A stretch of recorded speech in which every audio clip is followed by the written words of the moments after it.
meeting no and rather 11 p.m. no. I'm warning them.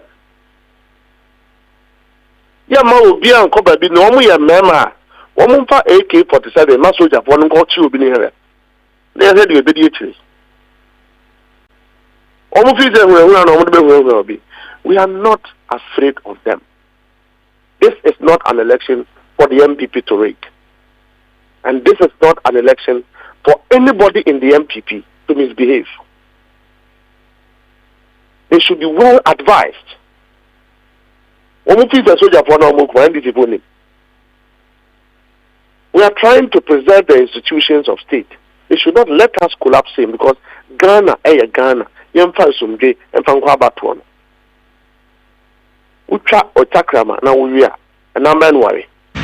Now, Mr. Obibeka, say you are beating the war drums because for some of us, the information and the intel you have, and maybe I would say as Deputy General Secretary, we do not have that. But wouldn't it be in the best interest of your very self and your party, say the right cortesis are when we are in charge, so when we provide the security, some of these things will be reported, Anna? No, we are in the position to defend ourselves. It is when you are attacked that you have to go and see institutions. If I can defend myself, why do I run to the police? It makes me a coward. You have an intel of Obia or Planese or Beba Boni, Obia or Planese or Beba distracted the processes are leading to the election. And I presume, says Sani Yamano, if there are evidences available, just as you put it, I mean, some of such things, must be reported to the right people for the better action to be taken. And no, we are dealing with it, but I'm saying that the NDC is fortified and we are in the position to defend ourselves. I'm just telling them that there will be a mutual collateral destruction if they trigger any criminal action. We are not retreating. And yeah, idea will be done. But the outcome of what they will start will be very devastating. And I'm assuring them, one more military will be. Now, we are not going to election with the military. So that is the question you should be asking the MPP because they will come and respond. They will come and respond. What precisely Anasa team now will come once them no woman so here in Ashanti region? What are they for? Now Ashanti region no Obi Kotwaba no transfer MPP for man transfer vote 3 and now 3 days. Oman transfer vote omo bathing for they come all over the place. We are not fighting, we are not complaining because it is a right of every single Ghanaian who transfer vote. And to be a transfer the vote, who are not to Kumatia, who say 1 year will be here, who no more releasing after election. If they are men, let them try it. And I'm telling the Ashanti Regional Minister, if he's a man, he should trigger that letter C. They should trigger it. Those who attended the meeting yesterday, I am telling them, in the military command in Ashanti region, if they are really men and ready for the wrong reasons, let them dare it tomorrow. Kessben. Nobody is going to run. But the impact, the end effect, will be very devastating for them. You have decided you want to intimidate NDC. Are they okay? Mustafa did the attempt there and opinion so. But Mr. Speaker, you see, yes, you know I'm not like that. You've made your point. I know you are not like that. So but you see, but Mr. Speaker, you see, it is very shameful. Say, I have not taken any plans there. Yankoburu and the MPP maybe because they are our brothers. Namu Tihono, Namu Chichre, said you move pra NDC for. Hey, this election. Yes, they should not joke. After they are the aircraft and about the lift sika at the Kumasi Airport, almost international airport. No, they cannot land the craft there. Kumasi Sunyania, no more the road at the Ashanti region. And it's shameful. They've lost the election. And PP will lose the election. The people have rejected them. I didn't know how to impose on them. South Sudan money in the last 7 years. Do they think it warrants them to be in government? If you are a military officer, even the MPP for the Diwakwa, wash national uniform. You have to protect the country and dignify your work. Don't allow these people who are fully criminally minded, who are very corrupt, to use you for the wrong reason, because we will resist it. We will fully, and I tell them that the NDC is ready. The NDC is very, very ready for this election. But Mustafa, generally, and draw special voting exercise, per monitoring the idea, no, saying. Are you satisfied so far? Be a course, come. The network also a juma. Machines a juma.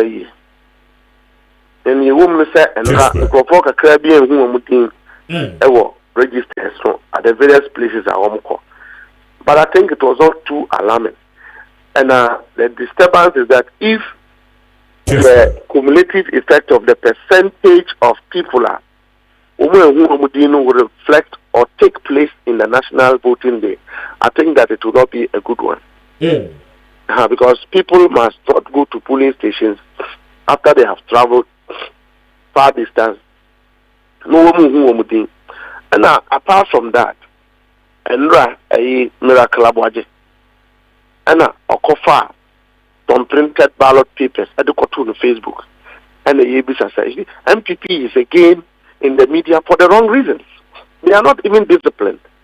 Other engineers here kotwaba who be in your picture and a private. Oh yes, sir. You leave yourself to be targeted. Now the communication director of the flag bearer. Now they go to Facebook say police ni and also Jenny Atwama MPP. So you are excited. I mean, it is not all youthful exuberance that is wise. So it's criminal. And then number two, Lydia Lassan. Well gone, yes. Minya, police station there. NDC phone near there. Yama will be a manidi, so yeah. Unkofa, one police station. We are issue of so Yama, it jobs of Krayama, but normally a Chakrayama MPP for. Just that you are capturing a polling agent and Kofa one major polling station there.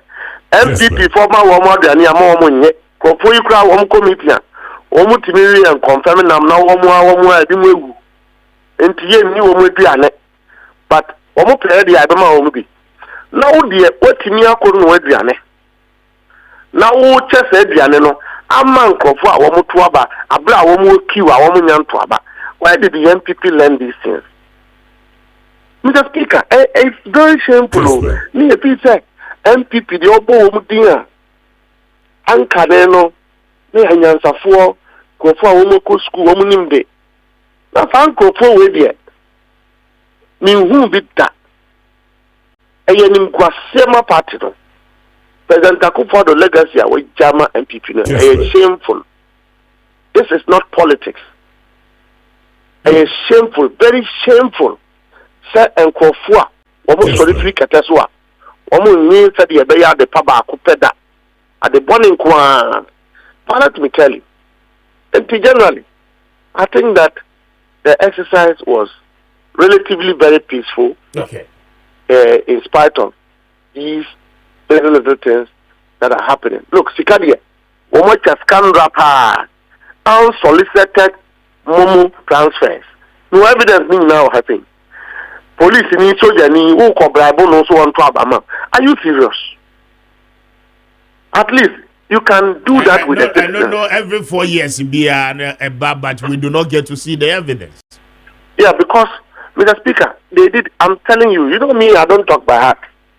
I say it because I'm holding the evidence. Almost sending for ranging 1,000 to 700 to 2,000. Abra and never pay uko confornache jia. Will be the one we have 500 crap. That is an way. Onya. Onya. Chief of Staff, any first lady. And you see, Mr. Speaker, let's go now. With Manuesi, and yes, I'm a catch the MPP for the point. That a man paid before our woman, Yama, Memoir, or Mutia Bain. na afei deɛ mo na MPP for use mo ɛde soeska ɛde chinchin ɛwɔ kuna mo cheche ɛno a awia bɛyɛ 1 p.m. military aircraft ɛde chief of staff ɛkɔ Kumasi ɛne first lady wɔn kɔfa nneɛma bi to kaa mu edi wɔn akyi saa ɛbɛduru Kintampo ade ntina MPP for peace sika no a yɛde ama mo sɛ mo mpanye mpontunjuma na enkrofo nyeso ntwa ba ma mo no mo de mo nyansa ne sɛ sika no mo mfa nya mpontunjuma no na mbo mo bɛkyɛ ama enkrofo adi me just speak anye kuro ne yɛkyekere. Okay. Mustafa, Jasuma me na me ma wunua Kofi Tonto Ache, wono special aid edema the Vice President Dr. Alhaji Mahamudu Bawumia and candidate of the NPP. Jasuma me na me ni ono nso ni nkomo kakra. Kofi, what you make Maakye? Eradi adom bibi aboko na wonso ho to say. Okay. Na hefa na wo hye Mustafa Gbande wɔ line so na won so wɔ line so Kumasi te say ho na wo so say ana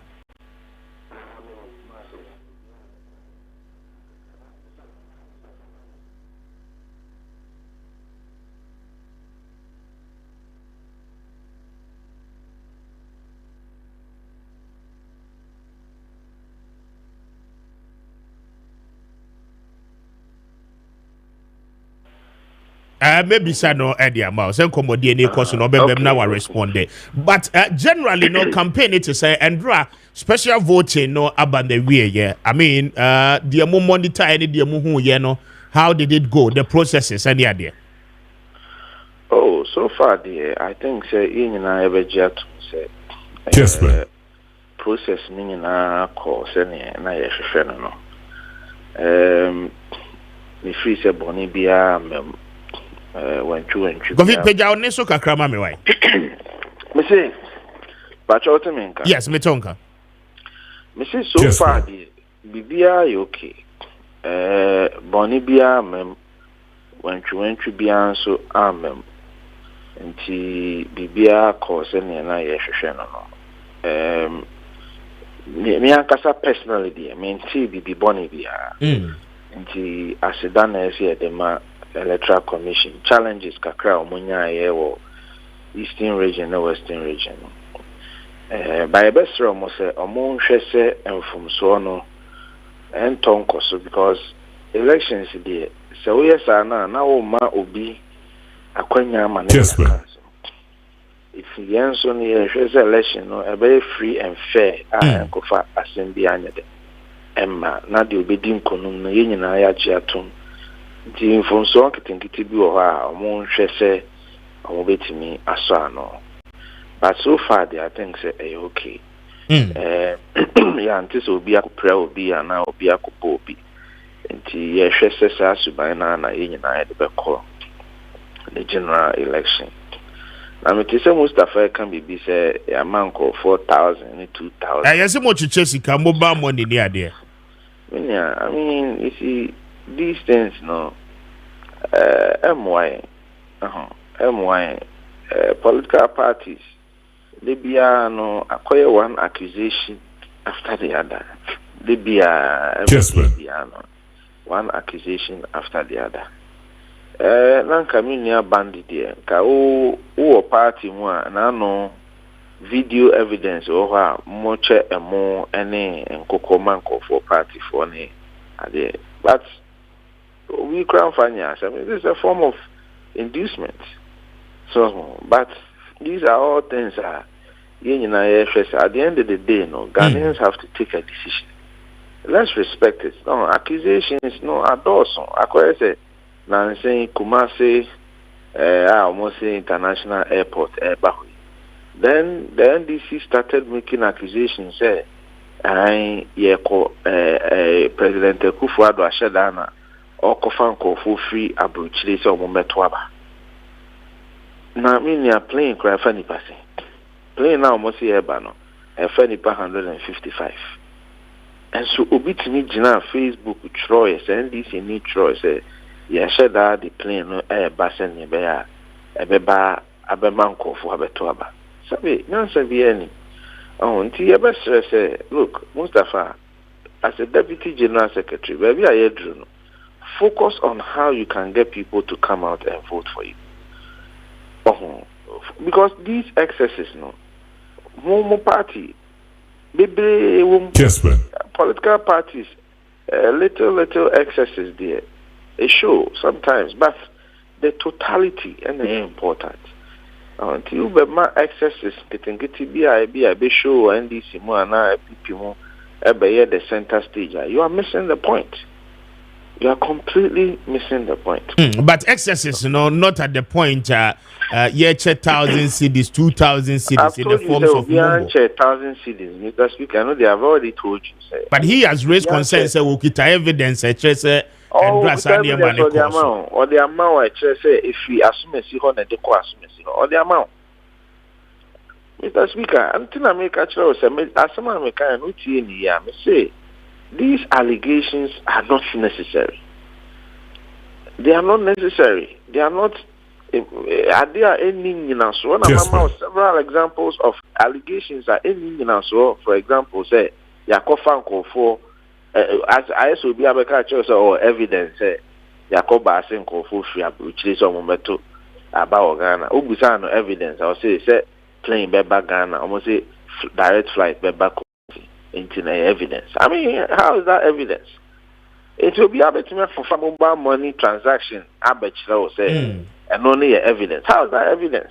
Of course, somebody can generate a mobile money transaction that sends X amount to somebody. How is that evidence? Now, what Abusa who said, any person a court to special voters, special voting. Over 113,000. And you say, oh, Mr. Speaker, Busa said over 113,000. Yes, 1,000 CDs to 3,000 CDs, 2,000 CDs per day. Voter. Yes, saying. 18 million can almost ever send you almost 1,000. And now, special voters for no, almost special to the sense of vote and account 2,000 per person.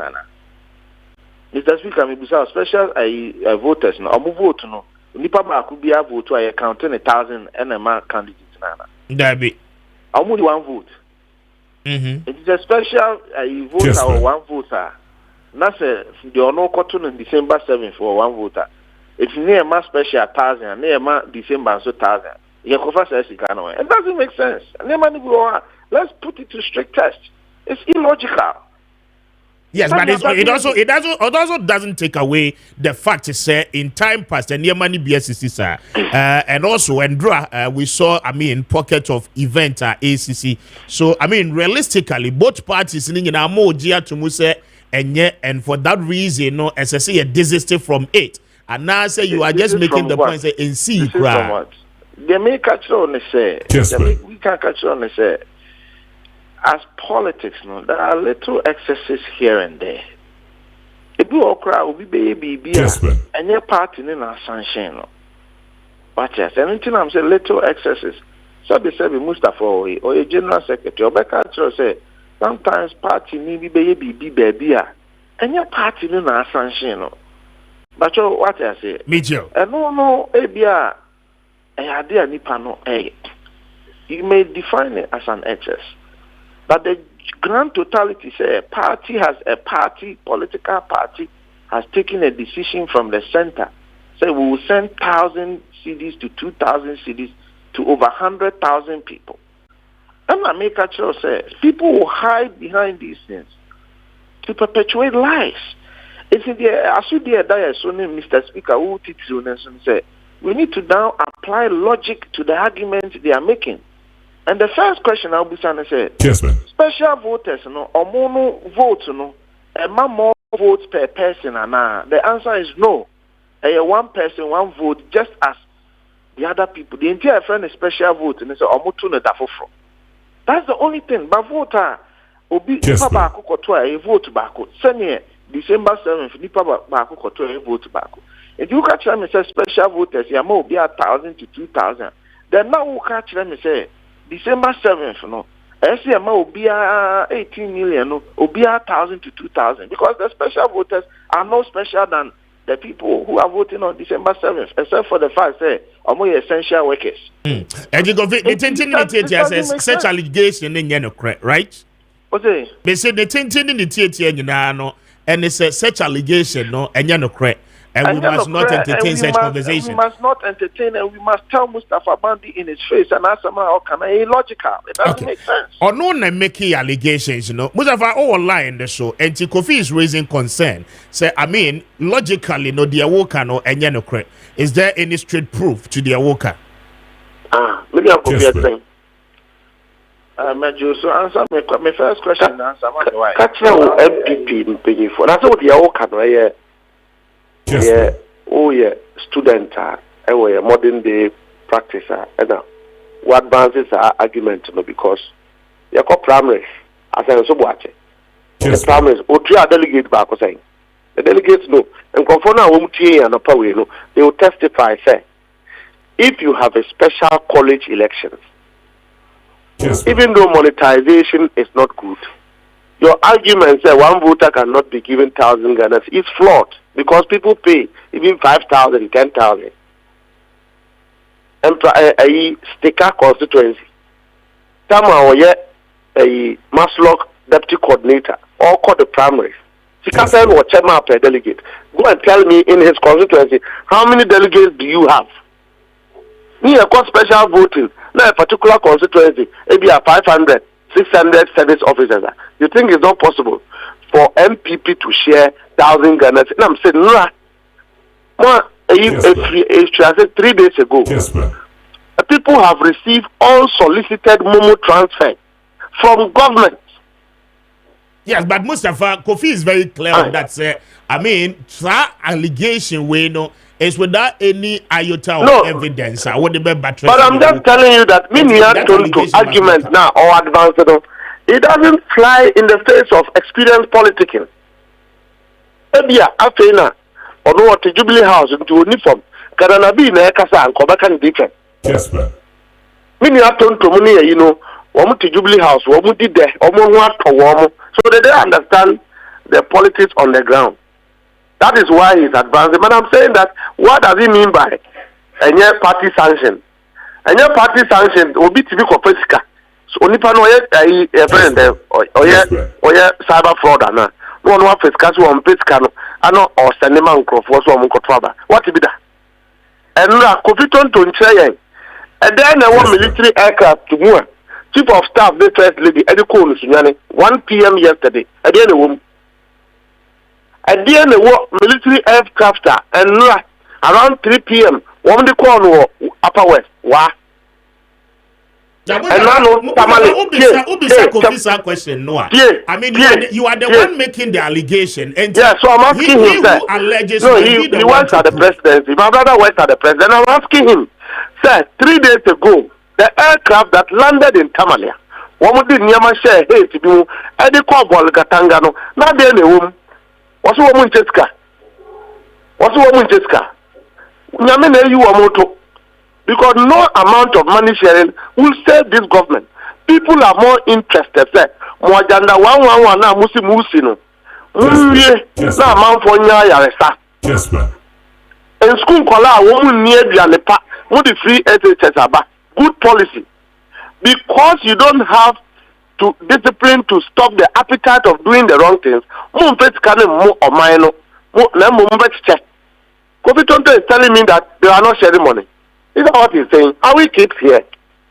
My brother, you are in the Jubilee House. We manage the party. Talk to your party executives. In fact, me and your party executives are buying 24 years. And I'm asking you, sir, first lady, and the chief of staff, yeah, ma'am, who are there were aircraft? Ask them around 1:30 p.m. Were they not in Kintampo? Were they not there? What were they doing there? And never been on the coffee more. Look, all this information are civilian-oriented information. You don't need a BNI to surveil the MPP anymore. They said your case they say, "Hey, watch my for Benye Jumano. I am part mekan watch him President Akufa the Kurum for Nano and Nadube 11 p.m. Me means will be Kofi Tonto. Tell your people I'm not afraid of anybody. the truth will be said. 24-hour economy. Yes, I was explaining it to the understanding of the ordinary Ghanaian. Say, if 24-hour economy is targeted at creating jobs, now say, oh, watch my back, no, yeah, Juma day. Now we are 24-hour economy. You then employ 2 watchmen. We be Juma yet. So now what driver a day 1. Now we have a 24-hour economy. Watchman for a driver for me, Juma. That is the understanding of 24-hour economy. You deliberately decide to say, they understand the 24-hour economy. That is the understanding. And so me, I don't run away from the things I do. Look, we should do responsible politics. Yes, ma'am. Let us go into the election. Let the election be 1 man, 1 vote. Let the election be very peaceful. If they think that Ghanaians want digitalization, let us go to the election. Woman pa Baumian for Ninda. Woman punk of phone got to a polling station. Na Obian Kotunaba. Okay. Ask Kofi Tonto. There's a list I'm holding here. Their own intelligence. Woman building here. How they will behave in election. Mr. Speaker, very criminally minded strategies are. Woman be a trouble thing. Set ballot staffing, sending tax, cash for sharing. I'm holding on intelligence right now. What is he talking about? He thinks we are small boys. Okay. Mustafa Bedase, Kofi, Mustafa, you question that one. You see, here is the thing. Mustafa Band said 24-hour economy. No. Actually, say, yeah, my man, no beton and nam and numre. You're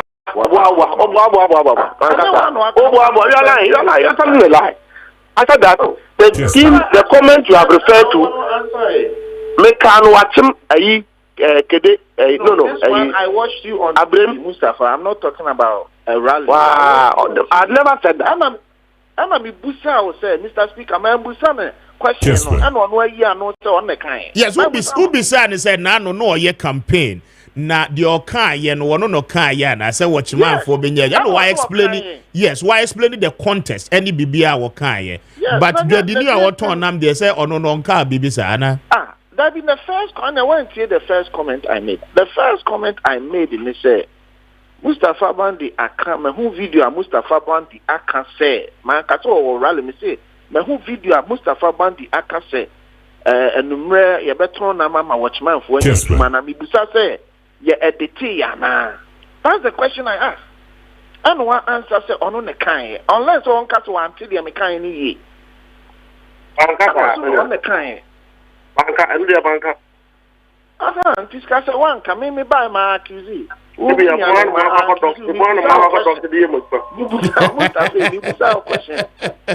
Why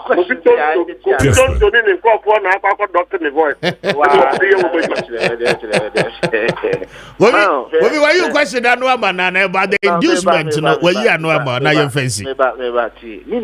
Mustafa Sama no okay. Yes. Mustafa say any day.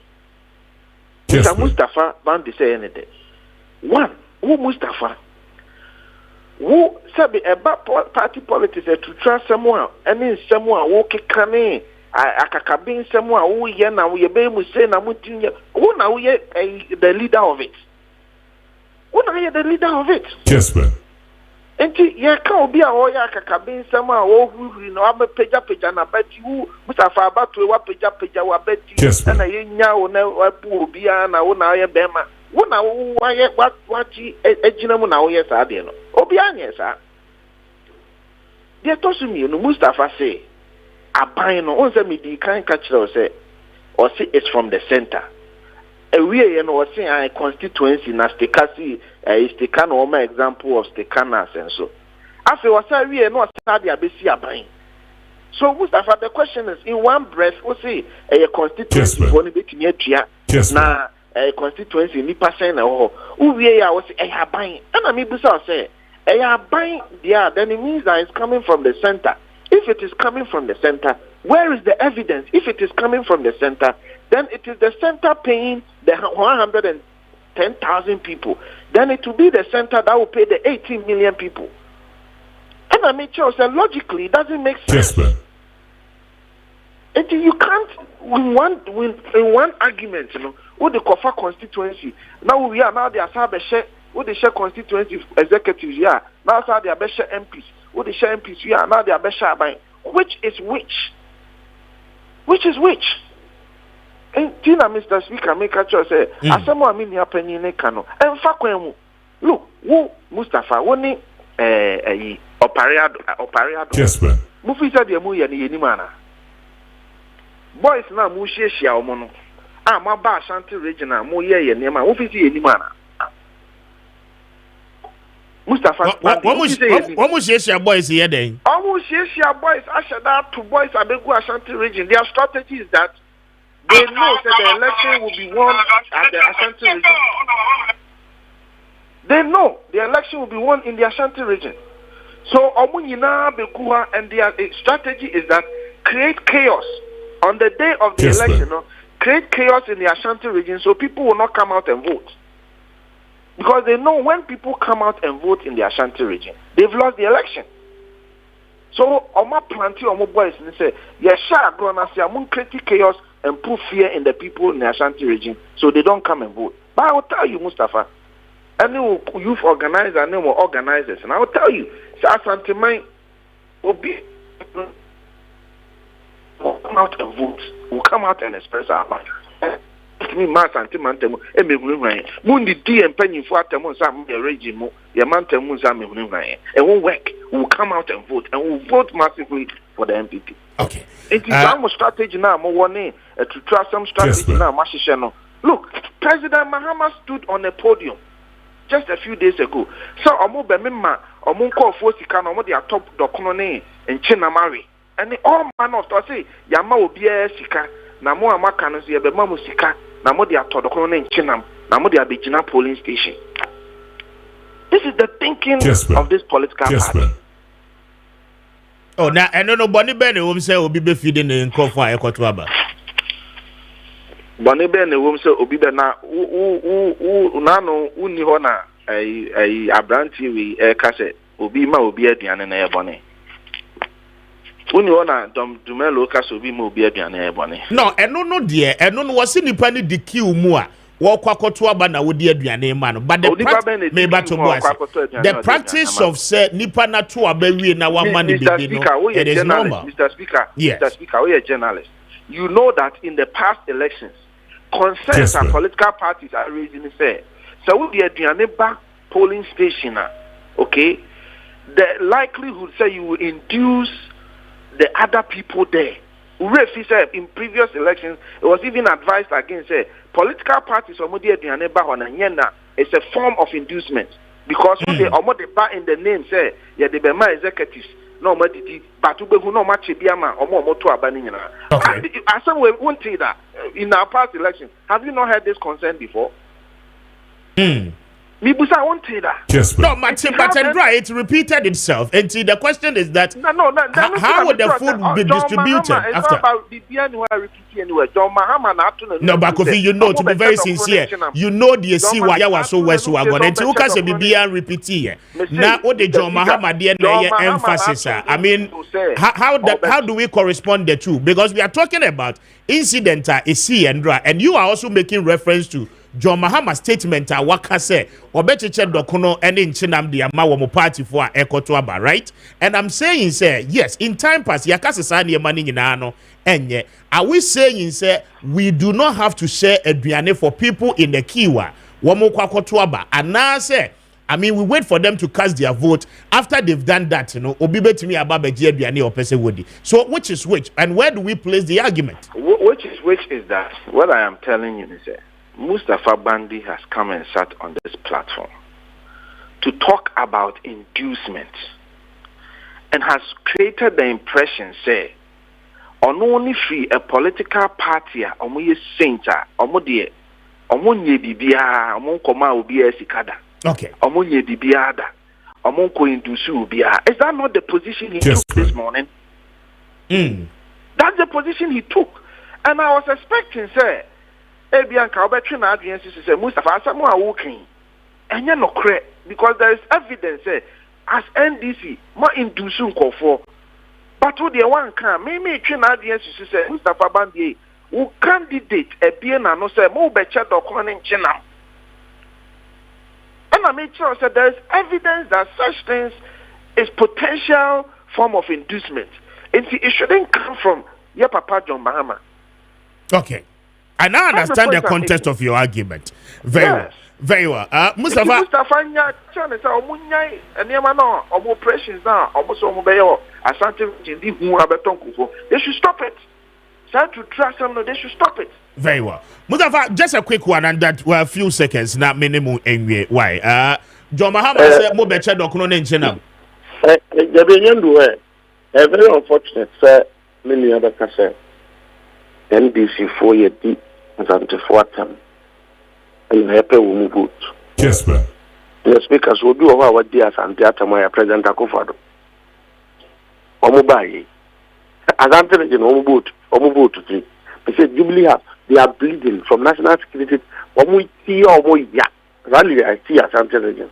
Ubia Masu Ubu. I on Dawson.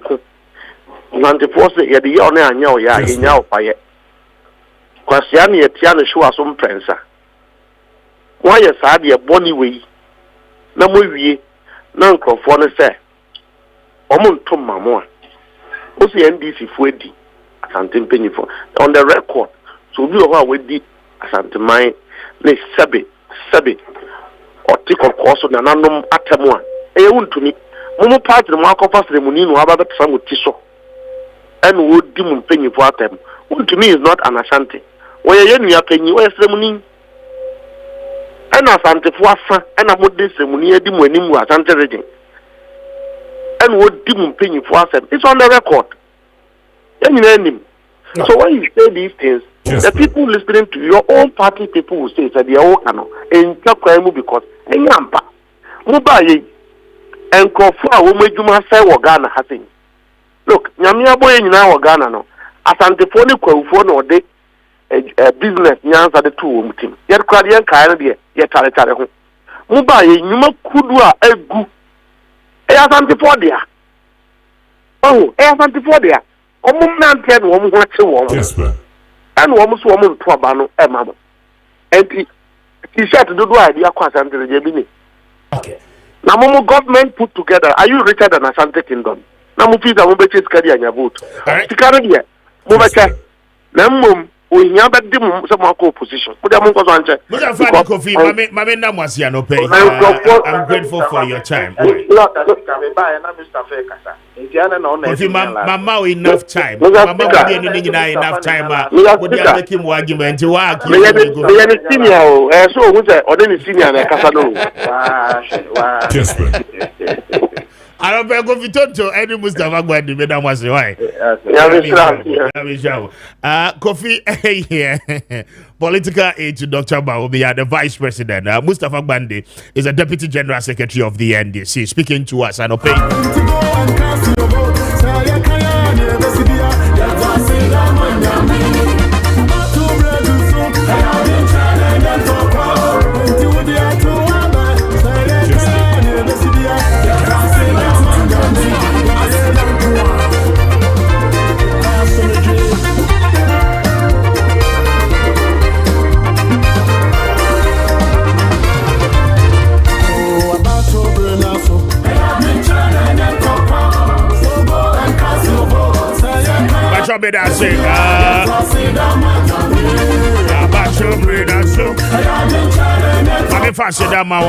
Namina was a papa. Namina EKD phones for us. Say, I don't pay woman. She's a yenti. But you will phone now with the rubber band and boom on the best sound. I don't pay EKD phones at Daroma. One more at the installment payment. EKD phones to say, I think control. But your phone type will be a whoop. Say, one more day, she says, on call at the abba.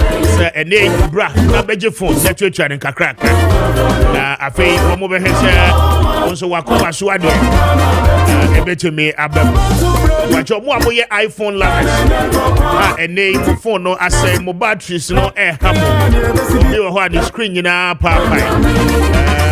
in fact, you who only pedia, your personality. Actually, will phone a crowd, a boy brapa, and a pay EKD phones are done. But your best is sending it out.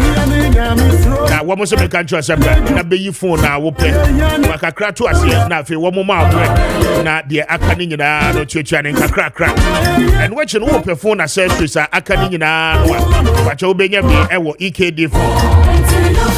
I don't pay when you want more any more American more no inside. How many other rice they didn't share anymore? I will come in Chroma Circle. I won't cry. Baby, I will Ghana beer.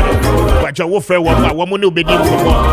One more packaging in Niti Pa. One more day ascend your come from one more on 0539 9885 750 0539 985750 and after 0536 787973 0536 787973 now when the EKD phone sending come out of pay the possibility that you're boost about this channel pay boost your immune system carry them no FM ni pedi anymore I am but you are more one now count the water a problem because you are no pay when you are one and will need pedi and boost about this channel.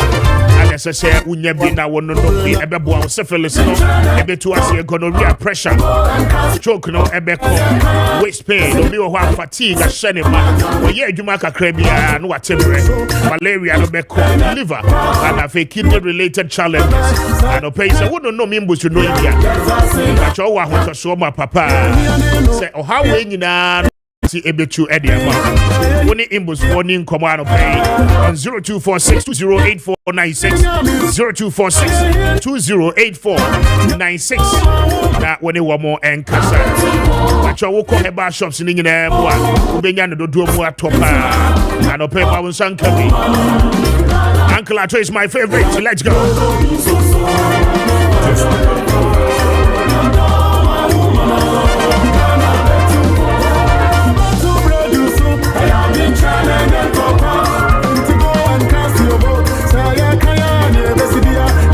Mame kwaya was so west to agona menye ejumai emra na mene makila adoma buache women organizer for the new patriotic party ewo ayawa so west to agon constituency nemo any enkomo oba party ka ma che nempom te sen yeda o nyame adom na mo nso e erade adom yeso ye ho ye pa na campaign te sen ekosen oh nyame adom ene mo mpaibo bibia dedi ayawa so west for omuni mejuma pa ye mame ma Lydia waye oni omo anante ache oni omo atene yie Kessben no so far ne de said ya ye call round feedback ayenya no overwhelming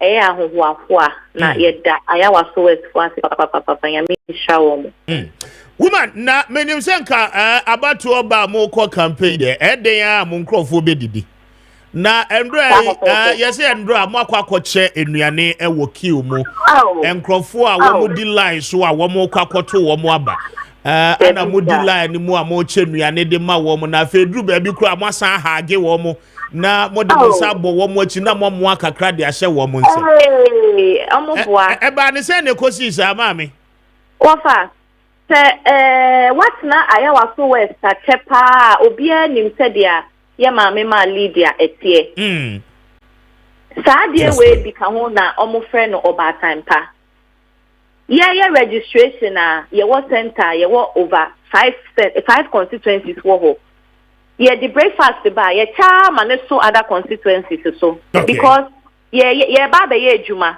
omo nim se ye betena ho from anopa akosi enwumre enti ye di nsuo ene drinks ene baaye ye baaye no so yantu din say ye ba beta ma wo mo a omo ba beto aba oba na sa wote ho wo ye adwuma na sa wo pensia no mo a ye wo police station before wo be sorry akopensio na je wo nante ekowenim kakra ansa wakwenya nsuo ato anom enti onu de na dream fa onim say ye ba baby say ya omo ba be ye adwuma no ekombede yen insu kombede yen enti no je na frequency wo test ena yediba ebesi ho even media houses omo ba ye di ba ko Metro TV or say media houses no ekomo de omo enti opamacho na me ye den enti na me katem woman organizer me ye deputy woman organizer media phone here o enti ma Lydia mpo de yen women organizers na ye koto nsuo ni onenam na o make sure say bibia bekoso ne papemu a enti many me boss woman organizer na ye koto nsuo ene drinks na ye chama wo mo a ekomodi obo tabe obi ye officer na sensu komode no na woman nsuo no ma how does giving water to a security officer induce the person say okoto abama nsuo keke na enya no na ye bone no de ama backlash no aba na bisusu se anopai moji mudin wo Ghana ni wiase nyina no eyese enkrofo ni the queue so a wo mo kwakoto aba enti anka nsusue mu no ene se mo betwen ama de wo pension no wato na bawie na afi waba baginsuo but se mo abo apini queue a mo chei videos ya ye show eye mo na mo cha na se no ye obi foforo eye na ye che video no ye woman organizer na asa adia na paper na paper bag na ekra no ensio na ewom any drink ensio any drink na ewom na wacha ma wo mu ana omotete ho no enya boapayo na obi pensio ano enti no so officer ba ko ebisa ensio so pensio ano ma she only thought it wise to say any by all means any so come be obi until let me just give everybody water so we share video no carefully krampo a Mame baako eho na odinsuo no obi anu ana oye den o start say wonum that should tell you say na ensu kompa officer no what you say nya boapa yo ma Lydia mu share video no ma Lydia she put a bottle of water and then she drank it and no dane ne ho ye na ye woman organizer na eche ensuo no ama wo mu asebe na ensu komode omo. And yes, I protect to buy votes, water and drink. I mean, let us respect our security officers some more. And to come with the Obina say, oh, Muna say, woman in Siwa. I don't see how this stands amounts to vote by. Inducement. Now, Andrew, I see Office of the Special Prosecutor in Crawford Bar, because now allegations, are so wide, are viral. One more inviting Mumubiana.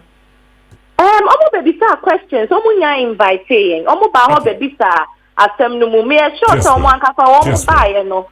They are from the Office of the Special Prosecutor. And you know, se baby sir koso a anka me sure say anka by now no.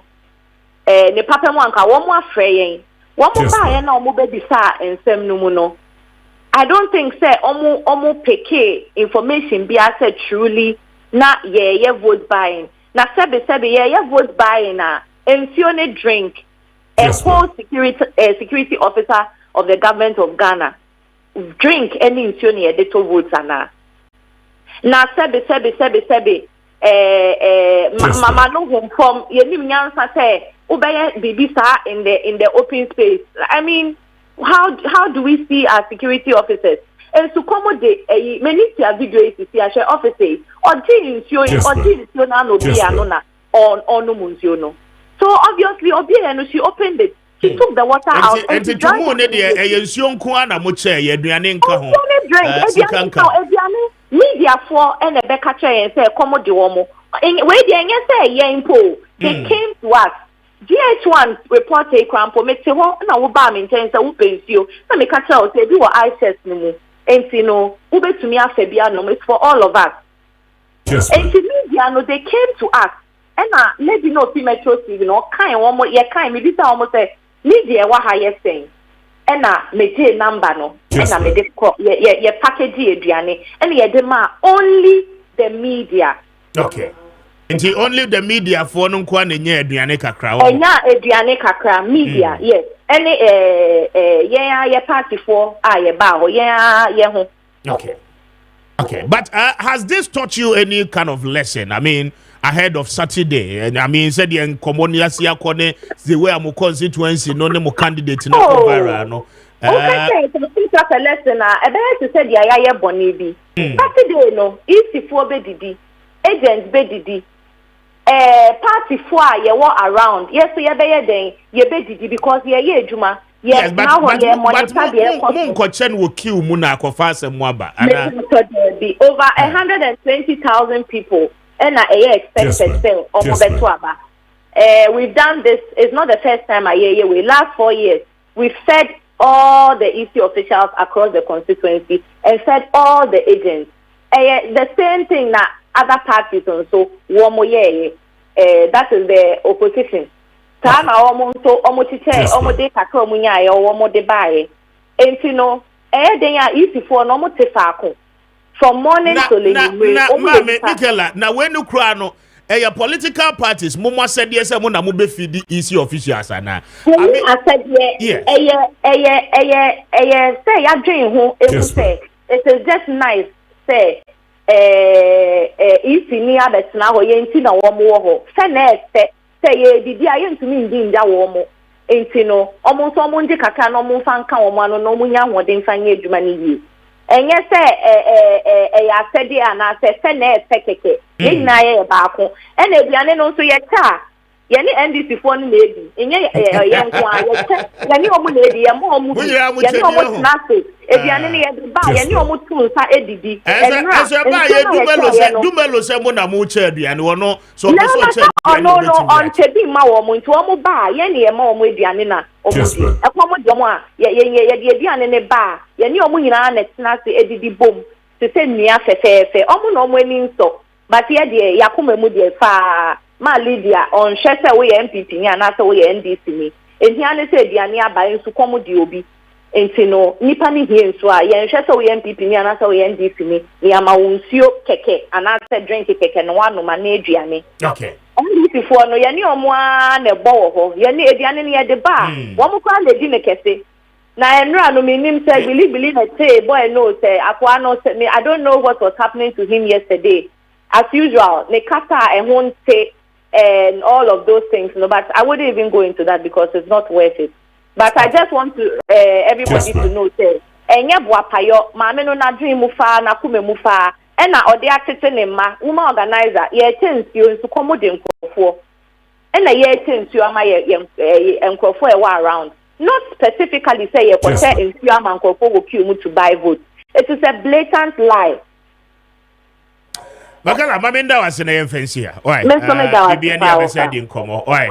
Yeda wase ni weke phone na. Okay. Na media fo ya ubo mu didi. Ahwe next ombo omo meje aduane ni bie mo. Oh, omo meje aduane say. No kru na maker.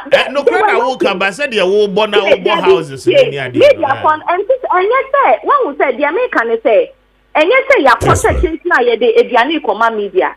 Ye di nsuo buy for general. Obi an so to me febi. But the media 92.9 one of them specifically came to us say ejuma no mo ye they can't leave when we say obi ni won so e be replace wo mo enti no omo nya aduane kakra de ka omo ano a e be ye omo de okay that was it no hard feelings right. Nothing Kessben 92.9 not a big deal at all me da say my fancy here why Maybe any ever said in Como, and that is the deputy women organizer of the NPP for I was so west were gone. Now your media near all quite you my did you fee? Why? And your home now compared to near the and your home and your home, never be to me see food poisoning, whatever. Who drew fear never be quiet one every bone. What they quack or share, and then your political party being so said ye. Whether NPP or NDC, nyamwa said the say EC officials. Oh, mwana mo said that yes, I didn't inducing growth no. Who your EC officer, returning officer? Why? Who kwa anopa no kwa? Ukoko na abeno ma no wano. Oh no ma perflax na fagum na fako. Emo mbeye mo na kom de na mija wo ho na mkodi di ye na wo mo di biba na koyese na kofa na kozi. Wo koye wadwuma no nim se kombedo anopa no wonim se wasori a wo kɔ no e kombedo wa na wonim na rembo wo mu nim ana wo mu nim se kombedo wo mu along the line wo mu nim they are not aware they have no idea say wo ye adwuma na wo so ati do be hia nsuo within the day no kombedo na Kwame meti so asi USP afrom I was unfair one, but they were there. Omo polling station when bra.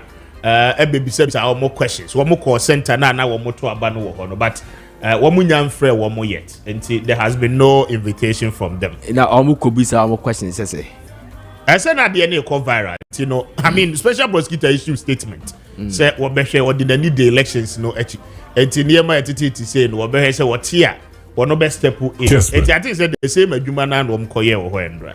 Oh, ko bisa more questions. Oh my break Kwame. O say we nyenye de hia kra ni. Oh my break Kwame. Ma me nkoye adwuma bra. Koye adwuma bra o do koye meche wa do ku. That's what you said. Saturday be pin.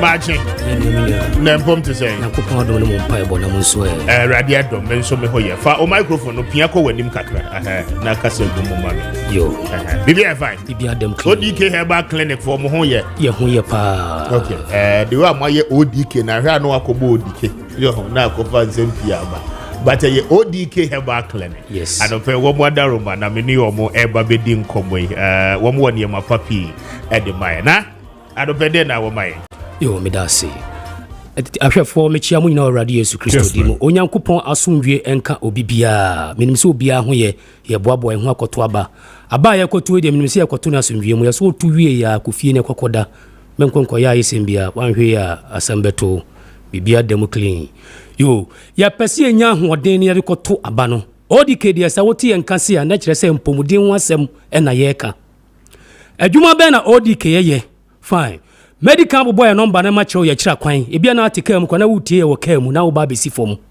fine ODK ya dwuma ya no ya kan nyina ya wi ya number ni ya 050 551 81 04 050 551 81 04 and a WhatsApp no 0544 929 758 0544 929 758 fine ODK yenim abibidro pa yemfa abibidro ni agro yen sawo yare na siase do kwa mana ne kura be ka kiro se ma yemfa onko yemfa omra ODK especially obi a won kase mu yare se na chikase no ni sisi ni kotodwe aya ne ya che obuwa ne de ne nkura ablem onya accident na onya aye no omo de adro kan na ma yare ne koyi enso nasa me kase yare no asan aba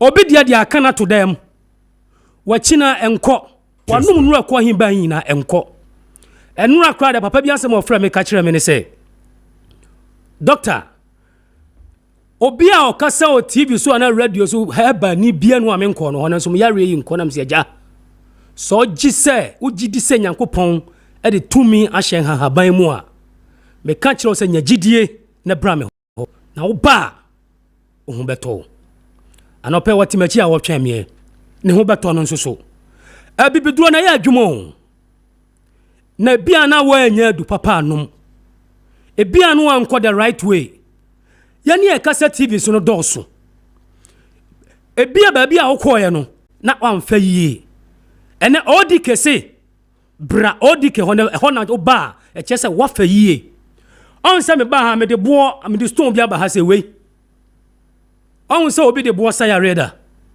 agi se ODK nko aye de bo sayare me ba kire wade bia mu won se ye ni mabibiduro yeti abibiduro ani yeti nro enhahaban eni nnua ekasa ye firi ya bibiduro achayie ye fie adwuma ana yensu ya ba ya ba besom adwuma we misua ya no makokori akosua kakra ka ho korea na mo pajushi ni stand for Paju City honom na ban North Korea matra shinandom so kakra wo firi shinandom enchen wo adru yondiko matra China so kakra China so minim ho kakra China matra hujo la tasha matra ho kakra ana chese ɛhɛn enko India nyina yakɔ yenim baabi bebre yasua bibiduro kwan fa so de bibiduro ɛsɛ nipa yare saa we say eyi ɛbo ye kutami obi wɔ no ma na ɔwɔ breast cancer make say na dwoa abeto no nufu na duro nie ɛkwan bɛ ne yɛfa so yɛde we yi dwoa no free nufu ni mu sɛ dwoa no beto no wanhwɛ yi a ebeduru mrebe no onofo no bɛyɛ kuro me de aduro ne ba bɛkyɛ osisi a na aboa wo no hu sɛ ODK yaba si yaba bɛkyɛ waduro yɛba yɛnuro nso de ɛfo wo ba yɛ hɔ no ma yɛnya boden yɛnya ya no ma wobɛkɔ wa ne a charge sika kɛse ato hɔ ɛnɛ so obi frɛ sɛ doctor ba me mfa sika sɛ na mmra ɛmfrɛ me nka sɛ bi nkyerɛ me de kuta wo bia no wobɛtumi aba ODK yɛbɛsa wo yare ama wo ho atɔ ɛboɔ yɛ kuta me wode boɔ we ba bɛto gyam ɛboɔ no mepɛ de agya mepɛ bidie de ade bidie asogya no anase ade firewood asogya no mempɛ gas gya wode to mu wie a wobɛpɛ abɛwaduro de ya wo mu wo fia ma waduro na yɛ dada no pensuo fagum ensuo ne ana mepɛ direct rain anase ensuo adafom so na negalamsefo ase ne nyina yi tiɛde na yɛ dwe kwan bɛ na bɛfa so bɛnya nsuo ne bie ye ensuo adafom anase direct rain etu nya nsuo ne wie a wobɛhwie nsuo ne gu abɛwaduro ne mu na wode boɔ na to gyani mu ɛboɔ ne bin wie a yibfadeɛ yiboɔ no mesrɛ fa nsa nsomo na boɔ ne sɛ dagyam na sɛ ɛbin a ya na ano wanhwɛ bɛtete nsa wode adeɛ yiboɔ na wode ato waduro no mu ne nsuo ne nyinaa na do breast no nofo na butu waduro no so vapor na ba na ewura onofo no no ɔnsɛ nipa yɛ honam na nkasa no ntokuro de da yɛ honam nti ɛkɔ straight to yɛ nofo no mu eti ɛkɔmwa na hye wa wopagya na do nsa to nofo ni si na do nsa massage nofo no ɛhɔ na sa do breast na sa to so wuyi a na sa do nsa na massage so wuyi a hwie nsuo ne go rubber memfa ngu bucket mu fa go rubber mu na fɛn sa bɛwaduro no dane waduro no ase efi na ɛhɔ no no fa nsuo ne kakra wo hrufi na fa sra nofo so adeɛ bɛkye na dwoa na firi mu we na adwuma baako ɛne ma kyerɛ no ɛyɛ adwuma bebrebe obi ne tie ne yapa ya severe anankasa no we su timi clean off fine me de no ato nkyɛn obi wɔ nso ameka sɛ wɔ yare bia wan kwa ne yare a wɔ yare no wanom nnuro bia ɛnkɔ me de we say ya fɛn sɛ back to sender ahaban we ne din no back to sender me ba so me sa de tame ewo nso ka ho obi a wa yare a ɔnom aduro a ɛnkɔ no ɔnso yɛ de man man di dware yɛ di dware ansa ne yɛ de aduro aka ho yare no ba bi fi bɛkɔ na me ka sɛ me kan kasa mu yare serious ɛnkasa mu yare no ɛde na de ba wode de wo prai wode ne bia na wode ne yɛ nyini ne nyina yɛ ho adwuma obi wɔ no ma ne de yɛ gonorrhea ɛna yɛ no ma onya nkasa mu yare gonorrhea syphilis etimo onya nkasa mu yare de ne de atena ne so akyɛ no ɛbɛtimi ama spinal cord ya yɛ wo ya ɛbɛtimi ama osisi wo ya ɛbɛtimi ama okotodwe ayɛ wo ya ɛbɛtimi aka wato dɛm ɛbɛtimi ama wo hɔ ne nsuo firi ba mamu ba ɛna omo ayɛ masturbation no nso so ka ho ɛno nso no etima nsuo efiri ba mamu ba gonorrhea ɛbɛtimi ama na yɛ titire ɛbɛtimi ama wo nan wanya stroke ɛbɛtimi aka wato dɛm yare gonorrhea yɛ yare bia ehu ye sɛ wo hɔ no sɛ obɛma no so ehia ya ne nsuo firi mu ba na obɛma ne hia ka hu sɛ baabi a ɛkeka kɔ no ɛwɔ so tumrika na ba ODK unim ho yare ya wakyɛ unim ho sɛ wampɛ duro a ɛbɛduru mmerɛ bi no ebia na ɛbɛka wato dɛm ebia na wobɛnya stroke nipa ɛbɛyɛ hɔ bebrebe a wɔmanya nkasɛ mu yare ɛne wɔn ɛbɛyɛ hɔ bebrebe a wɔmanya stroke koraa de akyɛ koraa no ɛyɛ 2 weeks na ho atɔ na wɔtwe mienu na ho atɔ omo ɛbɛyɛ de wɔn kɔ lab a yɛkyɛke wɔn a enipa ne bebree gonorrhea ɛna ama wɔmanya saa problem no me nua mesraw etimi fra wani ɛbɛtimi abɔ dam tumrika nebra ODK mesi ya number ne yɛ 050 551 81 04 050 551 81 04 0544 929 758 0544 929 758 758 obia ne banum wi onum koke Onum tramadol. Odo baya ko asofo bebrebe. Prayer camp bia no amfa ne nkoye oba ne ntimi nyai. Odi kesi aba Accra. Yeni baabia say your Maakye Hill. Udru Akawe Hospital hono ma say o free cycle na kwa. Oda Akawe Hospital do traffic light wa wonsa left. E hono ye o. Your number no 050 Tieni yo because I don't know what license and also certificate are about 050 551 81 04 050 551 81 04 Obano wanum kokia mo ya bodam. Wanum tramadol am ya bodam. Fanebra ODK. O ma wan kasa bra ne bra baji aduro no. Wo de be fra aduane na amena di obejai. Aduane keke. Na ma na mo fibroid ne de oba mo aduro one day pe na fibroid number. Wo be to ne se de wo tu kosua no. Ya ma aduro na ya de be sa ho ya de obe no mo ho. Eno anse ade aduro na kan wo. Ya nya de kan pe. Wo de abra na be hwe de bibiduro ye. Men ka se wako baabi. Ako baabi wako herbal clinic wako asofofo ho ya ma onura enko abibiduro fo nka no kore dabi enye nyina ne nka no kore enye nyina ne nka no kore abibiduro onyankopon ahyira so okay wo de tumi ahya abibiduro mu tumrika na bra ODK tiami ya rebia ha obia no tumrika na bra ODK sa sisi aya wo ya wanya gonorrhea wanya typhoid minua pressure more pressure Mr. Diabetes how real phone na wo phone diabetes how o so tia na ete one maduro bia enko minua wo onza me catch us the can phone number no because bia na ye hu behia ho fa number na frɛ ye ni ba bia say your Maakye Hill traffic light wo do traffic light on side left your ho ne wo Oba Kumasi so your Bremen West. Kumasi your Bremen West. Shelf West Station opposite. Babia na kane yaji herbal clinic wono. Your sad anymore ni di adwuma. Okay. Yarebia wo de akina enko tiemi ye. Afidie oba so a wo tena sia na kane ne ball ni krek. Wa wo pa wo akina wo ne emma. Yare a ahya so. A yare no aka mo to fie. Yare a ama wo nya ni je wo fie. Bema wonya low sperm count. Minua me say boda mo sanyi number ni bia me say yare bia ha obia no fre ODK na ka kire na nka nchem say Dr. Ba me ba no me mfa sika say na emra me say kakra bi bra oba be mo waduro ama wo ho ato your number ni 050 551 81 04 050 551 81 04 0544. All right, now mama now was na yen fancy I don't pay once again. Anti ODK Herbal Clinic. I don't pay court na when you want more any and come more ewo eye wager na ubenya wa yarisa. I don't pay court to anamo na ko wo munche.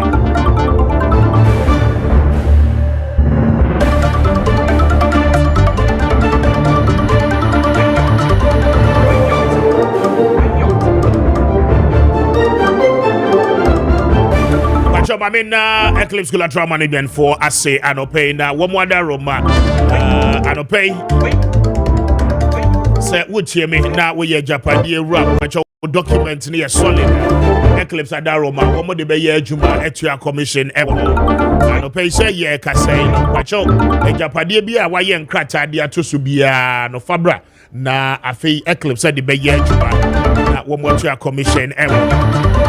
Say would you me na we you be a wo pay loan and dia share with you memoir watch out and just collateral I will pay and dia kwaji loan no woni bia woni ye ni nkomo na ya beje so na ya hwe etime aboa for your numbers no on 0266 999020 0266 999020 and after 0302 551877 0302551877 na when Eclipse Collateral Management for any nkomo anopay na womo ebeje wo so Sadik Herbal Center for Adaroma Bacho anope se wutie mi a.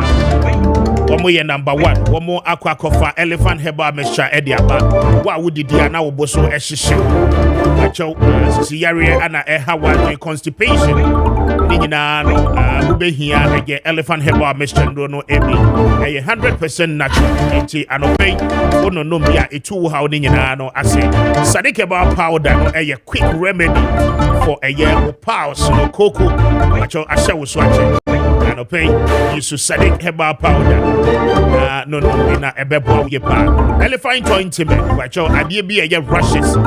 Na heat, body heat and deba wakasi mu wo ya anope se ye kase ama wo ye ohwehwea enye ya de ube nyina no ene se ube yiso elephant ointment na wo de atwitwi so kwacho wa rheumatism sasa brono ha wadwe no anope Sadik Herbal Center for Adaroma wo yiso elephant ointment ni nyina no etu ase prekope edema wo na wo nan so so but for elephant ointment ni be extra so na ebetu ni nyina no ase se wo nka na be call kan shi drug lane ubenya bi ewo ho atopa afi Kobedia Enterprise ubenya bi ewo ho no mo Kings Work Eba Repairs Ventures and afi Tinated Herbal ni nyina no anope womo eton enoyi ebe se wo tema ene mpatema obeko Little George Pharmacy ewo Ashaman Ecos Pharmacy and afi Nkoko Hillside Pharmacy so ubenya bi Kumasi for enko Kolinak Herbal Misty Herbal Apidank and afi Freddy Mens ni nyina no oduha ubenya bi atofre womo on 02441 53511 02441 and after 0557 997797 na one Sadik Herbal Center for any enkomo anope. And it's only 4 days to election 2024 now. The heat is on. We'll tell you more about the latest development. Na afi what you be Andra, Office of the Special Prosecutor no at the statement by indicating say about to no any corruption related when you know nani ediache and na ko report say enye die here ni omonye die here abache yeah bibi aboko dey okay also why ready for election no yes Kwame ready pa we are on it over to them for over 10 hours now to so sir Kwame we are one market you ankoso akokwa tie be ni sir yes sir na once is in the na you fine we dey be adwuma what that TV so that pay me there be menye been told now but I been to I been be to there how 2020 with so sad na be said the many na ye na me prayer to the stand say afi na nipa na host me who said akoy wa bre mani na eti dia do de e de frɛ achi ofie se achi be relieve me na wo to abai di nkunim wie so a wo mfi ye ni o sa prof wo mfi ye mo ba me ya ba besiri pe 10 hours na wutimu sa kasasa na wo mu wini wie so a wo mu nim yeah Kwame but you been the service to God yes office of the Special Prosecutor yeah we don't have anything against them you understand but you see no mo kwa dey Legon Police Station Center hono mo kwa dey wo mo so wo mo atete se Lydia Sarah Malasa chenua nintino wo mo kwa hwem okay that's fine say inducement na wo mo okay that's fine Kwame office of the Special Prosecutor se meme no mo ankasa de we me nkoda adai say come adwuma yes I come adwuma ba Kwame we are becoming a lazy country seriously we are becoming a lazy country se Kwame ye beto aba enye electoral commission kwa na hwe me yeto aba Ghana Police Service kan because yenim say hooliganism ebetimi aba eti police for ye the omo aspect dia me kwa atiase foreigners betimi infiltrate aba manipulate your election no so military ebe sorry Kwame peace council for kasa obia ye election a office adie bi wo election mu a ye a ebetimi follow within your office obetimi act no Kwame you help Dia make what say. Yeah. She what kind Ghana Electoral Offences Act no. Was say unlawful possession of voter ID card. And on ye OSPSM. Kessben. Intoxication. Kwame enye OSPSM. Kessben. Carrying of arms enye OSPSM. Dia make what say. Yeah. Multiple voting name or unruly behavior and on ye OSPSM. But Kwame, what kind of unlawful transaction? Ebini say, emrade chair say, eni kwai say ukọ hono mu a, ukọma electoral commissioner na hono. Ye kọma na aduane. Kwame wo man nsuo wo man sika. Obi a wo area no mu biare na no mu bia Kwame. A certain radius, you don't do such a transaction there. It is against the law. So the OSP no Kwame, wouldn't pepe say sad no obi ya sad na abetimi ache. Yeah. Yebe election we say what kind of release na ba abonte e dey caution for from the office of the OSP. And run no more they buy. And run no say release by to caution people. Yes. Caution people. Kwame, before betimi a caution for no, we should know the state of Iraq is linya konasem. Okay. Because say OSP aton safen.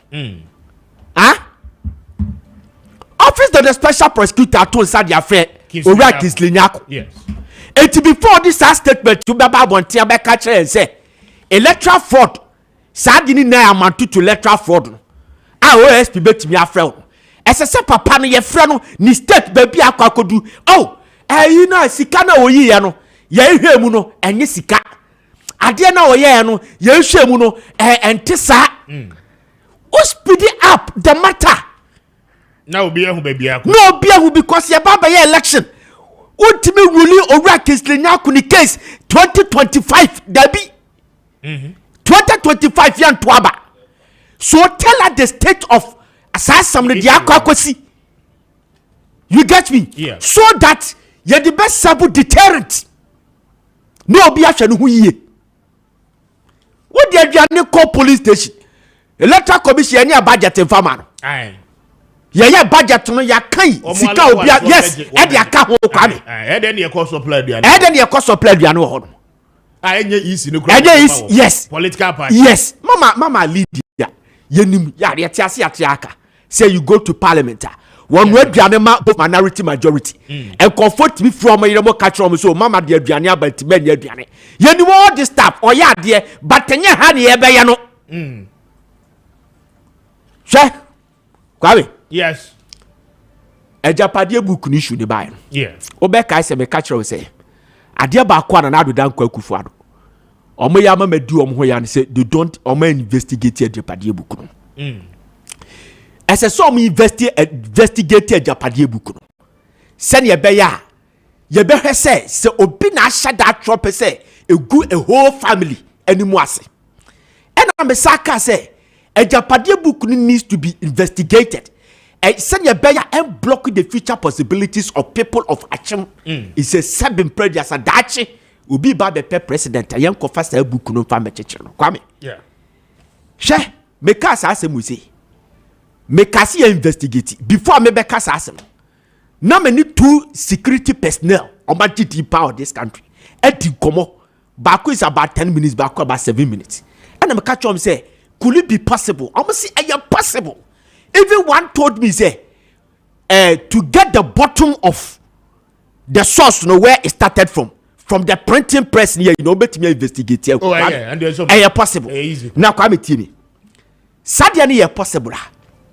I didn't stray stories, stray statement in the stories, and fire infographics in all distance. Else when you're possible. Come baby, you know who we are living on the edge, and I wonder why the national security. Etimi so saade we sia no hwe nrawia yeti ha na madam hawa kumsi obi control message fake message o attribute the dindi aka ho se wono no send message di ama enkofo na ekoto aba no se mo koto aba ma Dr. Baumia ne hawa kumsi, which is against the law. And the woman is saying say enye me dia enye mea me se obi ase onye Kwame, what do we have to do? I said no, your false publication. False publication. abante bi na of Sunday message you Accra mo be kai terrorism ba Accra mo ye chesi no ana nanim no mere text message why the name no and ade na cover they were able to trace to the last source baby ade ni fiba ye ko chi no tachibai enti so be the ade bi si aba adentina ye track ni pa ne ye konkoche no wonu se betimi create problem baby ya duri wonu so be betimi akotro asem bi ade afọ bi ho na se na same jan fi complaining ade wo kwa mo be kai wo ha na infographics bi aba Kessben infographic ebi also a GH1 TV3 na obi a won kan asem bi ni achibutu asamre dia ade abehya no baby ya duri national security for na you for obi to mo ye de adenti yan keka ya ho kakra because Kwame obi betimi akoka asem dia show bi oh yeah esi da bia wo mo ye tio social media na maka se mo ma yen regulate na ye kan mo mfi no social media Kwame very dangerous yen crofo de dwene aye de ye di nsam no Kwame e wo my Ghana mu yi wo ka wo mo ntie dangerous African Center for Status Report of Ghana research we say 64.4% Ghanaians and then comfort try as some feed form ho no ma ignore because of that we think that is all obi betimi atwa de bi that attribute to Kwame Appiah Kubi am obi react to baby abra eni kwaso wo yes ade no na me jam me pictures I do go social media yes na create problem dia ba yeah no mo afa no de dom person de please omo keka omo ho kakra kwa baby ya du ni de enye you so omo see it is possible say you betimi get you today your friend say the Aranameka it is possible English because what's this maybe me that's Mamika office of the it is possible so harder than Sana office of the special prosecutor was it the office of the special prosecutor OSP has deployed its anti-corruption mandate and powers to assure the sanctity of the 2024 general election through prevention, control, and repression of corruption, fraud, and unfair practices in relation to the election.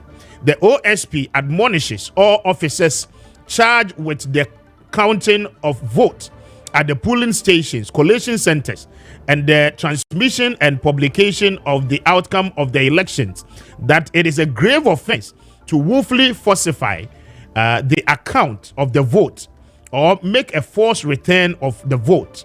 The OSP reminds the public that the law prohibits corrupt acts in relation to the elections.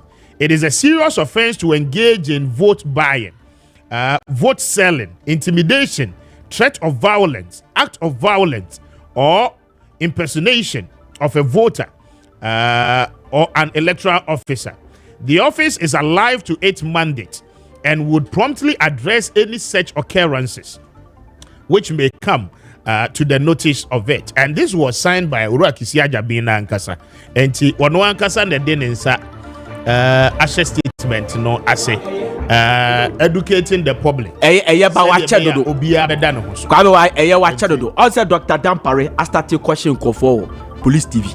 Yes. Men that they na me penisen ko be extend no e dey akọ other TV stations because the interior ministry say eye budget ya dey sad ni na ko bi but Kwame eye okay hwe na military for ko radio stations extra say question kofo wa baba be di nyambrasem wa afisa higher weak code na bebe create problem ama no man koso no ya no bedini. That is how it ought to be. Okay, but OSP wacha dodo but anyway ye be panisa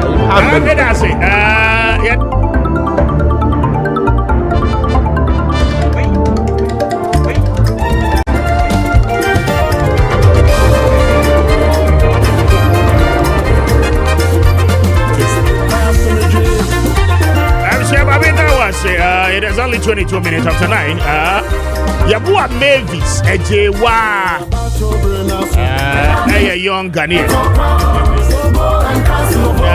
The names of your politician, sir, were your student, so were you near you?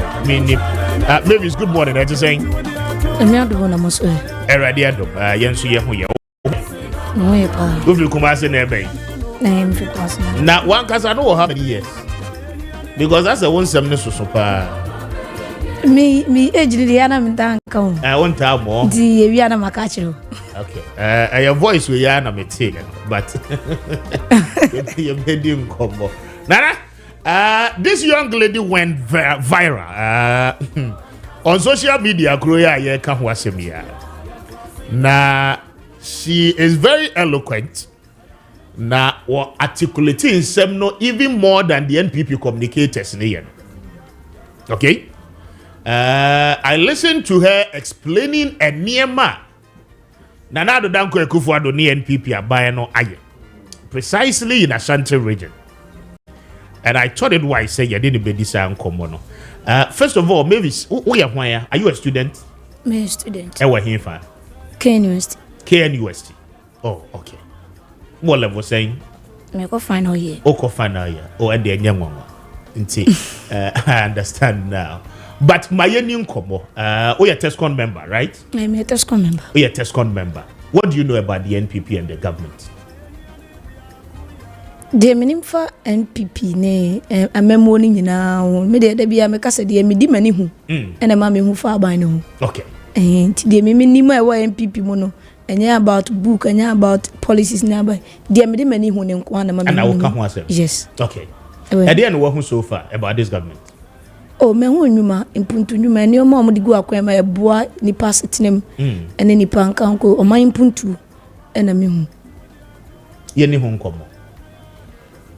Okay, me video na wo kan wa sebre de video ne ya obi se ye nya hwe wa Ashanti region nti me so meti Ashanti region a baby ameti kura me fie ni baby ameti ye kwan yagu ye me kwan anim de yagu sa kwan ne de me ntimi ma obi ntina no kan chem se na da akofado ne ba mi abai no mo nya hwe. Okay. Say nya obi an enya de no open no but me na me expect say be me fie kwan but e drum rebi ne yaye nti amemo ne to area be na woti okumba say me wo atonsu S line. Okay. Obi an me say S line ko mu we see baby kakra bi na aka omo contractors also omo ye no mo wie ho nyina nti me hu ni say baby ameme wo no kura manya bibia say ya to aso no bi nso ote akiri na onya bi ono so benya bi. Okay. Nti bia government we 8 years no ana baby ameme krom ene mbe kura meti so me mantemu no empuntu aba ho obi nso ba bi ono so nyanya bi nti ye ka se o bi afiwe no na afeva ye to aban ne so ko nanima ana won so de benya bi no ti ne bon ho dawuro da bia se obi ka se menya ahwe na ka se nya botre na brabo na ye ka kan kakra obi ade be so nti ene na ye nya bi me menya for the policies na benefit me bebre in so many ways. Okay. Emu de hin na wanya so mfaso pa. Dear, I reflect on my brabo mpa free SHS. Okay. O you product of free SHS ana? Me product of free SHS. Okay. Nti eno na ye woni ma bebre nso e ba ya me de free no me na me ka say me na me call nti me na me enjoy but the bia papa ote ya na call nti won so wanya no bi but your sectors are won so benefit every hu. Okay. Ndira me ka say obi ana ba bi obenya ne de free mu aban we hu no but ye to so call ni ma na dodo na benya bi eno nti ne nyina ye ka say enkoto ba ma ba omia Dr. Alhaji Mahmoud Bomia na o meto aso na de obi nya ye no so endru ne so ni bi. At what point in time in your life Anna ufras yes unya free education home faso at which point Anna policy no unya the benefits o shase time ben year ben na wo senior high school free SHS no eso faso ni bi account. Yes, shase me ka say the man me di Kenya free SHS no faso BC time time I go through BC no ye ntwa registration fee e wono na me hu say free no mo 2018 yeah register for BC no yeah enter registration fee but now mo wo enim no 2017 for no current year but me call 2018 into na make say 2018 the one na me dey start but o ma yeah 2016 o ma no mo tua answer no mo register but yeah no me enter free me enter registration fee nti one free ne start wo me life okay JHS time and free ne start JHS 3 I will register betro BEC okay and start and I moving on ye kwa anim no na ye wie school resource ne ba ya menya Asante Senior School and me ko wura mu ho no I want to me the way free SHS ni nyina sitie okay I hon command saying I just want us to understand the practicality of it.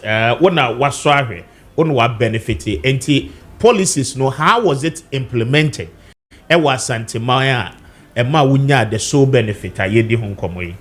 Mekane say ye remuno meje admission nyina wie na me call e school on the 11th of September 2018 and I call school na ye go do no also call school na house be our check our check the normal dress no be pam no pam atale white na the sorry aside that no me ma uniforms do be am she school be am de be ma na ya ma books course subject in a particular textbooks in a bar and English, mathematics. I don't know the amount. Now mama exercise books and notebook. Ya kwa no my calculator na asset. Calculator no na o my afra asset no. Ti na nyina bomba ko no de kan ye ho. And they start here. And now almost sama mattress. Okay. Nti me ko dormitories no my mattress. Nti me ko no bi na me use ya but mattress no. Ni nyina no want to eska bia. No want to eska. Mattress no kwaje a. Eno ane sa wo kwa ya tro school ni din asantimansi na school no mattress so na sas no mama o man number mattress no okay enti bia number 1 sa nti ukwaje a o ya the bed no na hwe number na egu ni atro to mama kwan ya na the bed no ko mattress no ko no wa kwa sign out nti mu bia school a but sa wo yira ne dia na wo beto ahim sa na netie nti obi wo ho se na me de me na nkwaje kra na yira nti me kwa me de meto me de na me de akọ nti free na ye kan na amafo se enye free ebi so ko school eska auto uniform so ta de nya no kre enye no kre school bie no wo Ghana ha se ya e 2017 me can say 2018 because me kon 2018 ba beti sabre ya auto because last year me nua sa ko free SHS nti ya ko no so said me process ne fa no sa na tie nti ade nti no bi nso te ba bi o ka se me de agi miska me de mi se ya na akola bi wo kro no ebu ni ma me but ma me nim ma yese yo ma yese akola bi wo ho a ono ankasa abu ni ma me awofo ni ono ankasa agisika na di ho so wo ka se ma ye to uniform we nso nya na no kre ye ko on say school kwa na ma entoma school ne entoma ni nyina kwa mema no mo 6 years no mafra ma no nom de apam srete ne kaba ma enti wo nkoto bibia but ene no what we bon say enkola ne bi se ye ko school ye tontoma ye to we na me bi sa say entoma de hin de wankasa wo de ko fra wo de ko da and blanket ya wo de ko kata nwada na say ye de school ni logo ni de mbebre no ye de na black and white I de kwa sorry and ne de shan investing ye de ma enti ye hwe wo ho de gina wa ye hwe wo size and ye wudi ama hwe wonsem sa na tie enti say obi be ka kire wo say me ko school ma to school vest is a cardigan kura is nya common bio school cardigan say mo ko school say mo nya bio cardigan na ma bio eno na efe pa o na guy brutal is omunye bi say no na amanfo to a no mo complain say omunye ma bi enti do amade be ma ye school ne ntoma omo uniforms omo ma out na mama house print no mama how jesia weekends wo de be ye adwuma ti sane ma nyina na wo ana ba no aduane sema sisi obi an soro say kwala ne ko school mu aduane abodi ne nye anya kra aduane omudi ne nye aduane na yese enye de omo problem nyina ne say enye de omo de enye say eno no ye momo student ne problem ana parent ne na ka hye mo no student ne na say aduane ne nye de okay enti wo de we otifie osi eye ne na kokon kwan a otimi didi ma ne ho ba no no ko dru school mu na wanya say aduane ne ni a wo say na oya no on feel okay o ba say no de ye ne nyina ye ko secondary school no sa na na etie de wunya no ofie nye sa na wunya but enkola na ye enkola ye omo ko nansen omo hu ni sa o feel say de we amesi didi wo fie ni sa na me ko school ma wo se me nya aduane se nya sa pepe kura na wo se metimi nya bibia ne yes similar but school aduane is different from fie aduane exactly and fie kura na se mo no kwa bi o ha one pantry bowl na nipa be 10 one ladder ni atete dia mo unya senior ni ti mo odin a obema half ladder na ko ba bi ani afo ko de and dia unya senior ni ti mo odin a instead of so obema one ladder no ama half na wajo de ne half dia akola ne ba ya no afre ne maame man na me ko dan ni menya ladder half aduane no de man ne half enso enye school no ne man half o dia o che no because me ko me group na me no head of table no good me group na me no nam de no che aduane say ye do form 2 so na form 1 na ba de obekusiru obesisiu pa enti akola no so je say aduane no ogodi a say school no ne ma ye aduane but onim say ye school rules penny e ba bia e wo tete ni nyina na wo ne wo ye form 1 na akoto form 3 for wo table ho a enya de ye be kosiru ene wo ho but ya na nkwala na balance no mo nte ase that is even producers or kotowa chikura ba or so no epanyin ti no otimi sisi me ni ade ne de but na omo mabai omo nte sa de na se ondo da bre se ye nyina ye free ni de ye nyina ye free but ye kai say ye ko 2018 ne ko to omo mo wie 2019 che so omo mo ko 2016 no na omo ko dan na uye mistake na ko jira mo dan table ho wa besu omo chanke se unya mo a unya kosia se yakokon so unya bi se unya tea na unya milk bread one kantima unya bi baka cho se untu fees. Oh, okay. Ntino mo so no mo di mo post wa so pa eye bibia mo ntu fees ti kwa no tum ye na etu fees ma ndi fees ne so aduane because no kra no nyame kra na abo na watime etu fees na okọ dining ni colleague bi wo inside ho wa nkọ dining because of the school fees and na mo de chit na eko enti obo won so bo ha no osoma free SHS ne so won de on need nkọ dining no so de kwaje breme enti okwaje a one can't no food is leaving the hall enti obegina ho amobi a pie mu pie a chire no obo so sani pa na baji ono so ba no odi ne kama ono ncheki bibia o okay but and these are the real time experience wo woni o mate for no FM e was Santiman Senior High School enti I mean mo ba fast forward they be do final year me time ninti e be do final year mo register was in so send na city mutua registration fee was in registration fee the abattoir was no the past questions e buy ukonu akwajibe no so yira na aban bibi ode ma bia yira na abetu aka nti ukokwaji sebe ya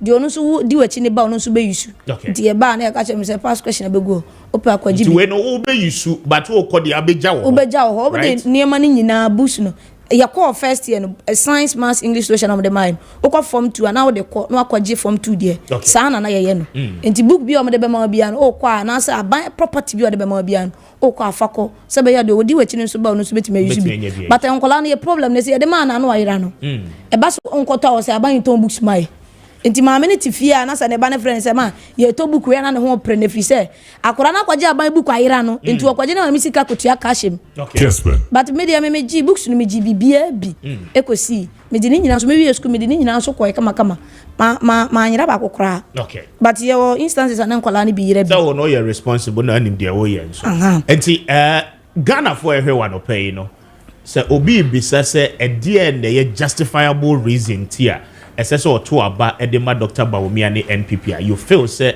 enema ya wodi hu nkomo a wodi hu adanse enough say obegina so dia to aba ma aban na to aso sa ne ma ye kan say ye kan free na me ka say ma me fo ne bebre nya hu take conversation na so enti what fie me na ye ko school ye ntua PTA dues be na baby na man for so mutua PTA dues but ye time I dey go school no me ntua PTA dues than I dey school ana enoma edan aban na sa be CCSE school mo no eno so sisi obi ka say eya na this focus on mobile on be twa double track nim de o ma hu de wo school mo obi say o mo say de ne hihye na mo de ba be twa double track nim ontimi nka say me ba de we na me de be gu a me de be hihye we na me be sit down we be yese na yi double track na flo na mo wahwe hu say akofo do sisi dan ni bi wo wa sisi say ye hwe school adan ni dormitory say wasisi wona enkwala na edi echi na ebeba no betimi akom kama track system ni betimi free one enu nti no no nsu gina so aka kire o say obo be ye free ho because me ko school na dan ya tinem na dan ho den pa wo school mo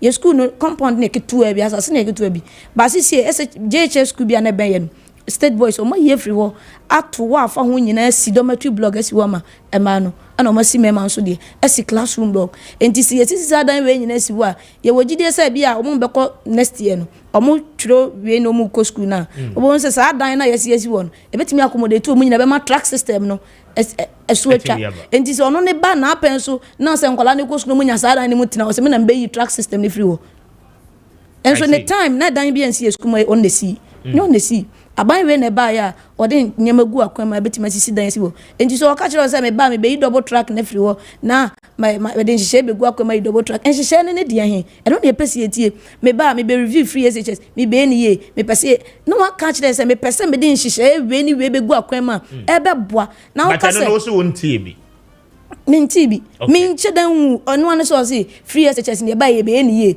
e die na wo de ba ye ni ye e no na Ghana for person mo tie onye say wo do anu wo kan keke say me ba ma yensi akofo do ka say obo ba ye free SHS oba ye waya ma obi e fili bi wona sitinem enti so wo ba na wo de wo so be ni ye a kyerɛ sɛ me ba de we ni we na me de ba bɛka ho a ɛbɛm na yɛ enka sɛ wo ba wie na yɛ wo ba na so yɛ review na o ne nkɔfo ne kwatena ase na mo sɛ yɛ ntimi nti yɛ ntwam na yɛ ne dɛ ɛno nti na Ghana fo bebre nso ka sɛ ne nsɛm a wɔka no bo betwam nokora nso because wo ntimi mfa san hyehyɛ we nwu a ɛna yɛ se Dr. Mahmoud Bawumia so ba saa yɛ nkwala na o mo free SHS ne yɛ biebiem isi obia o AI ne robotics ne STEM na ba ye shemokina AI na ye kan wansem ni na obetime nya bia de se bia use laptop and phone enu hunim de na Dr. Alhaji Mahmoud Bawumia de a laptops one student one laptop last 2 weeks me school 4,000 laptops am da come mo school mo ay nkwala ni be use nti ya kire so oba no so o share education mo kena free SHS no o shemokina o woni mo odi igu akwan ma abema education na CP yen fe ano tra me ka se me ba me yesi abra umma ye point lines ni se me ba me di way steps na me di begu akwan mu o kan se o di AI o ba me ye AI o di niam be hihye mu wa mayen ade e betime gina so aka se no kre yenya tablet enti betime di AI no eno na ye hwehwe free NDC for na nye se o ba be gina be ka se me ba me ye ni ye me ba me ye ni ye nya wo na o be ye ni ye ye ne de pa ye ni ba bia pagya dru free SHS na nye normal reading nkwa na by the bio and the vocational training TVET ya shemuke na mankwala omo musua nsa no dwuma nyina wo bi ye we ye free SHS na nkasa aye ne ho ayesem triangle no ye was STEM ho ye wo normal ye ko reading maths and science ne ho and ye wo TVET ne so ho and the STEM no so no kwala no nyomo mo so ye wo school mo no nko bo so mtwe girls unim say akwala wo JSHS etimi test blood group first neli ho eno kra no teacher ni no baba ya biology teacher no on na be ya ye wi no da kire say ma ye wi say me kai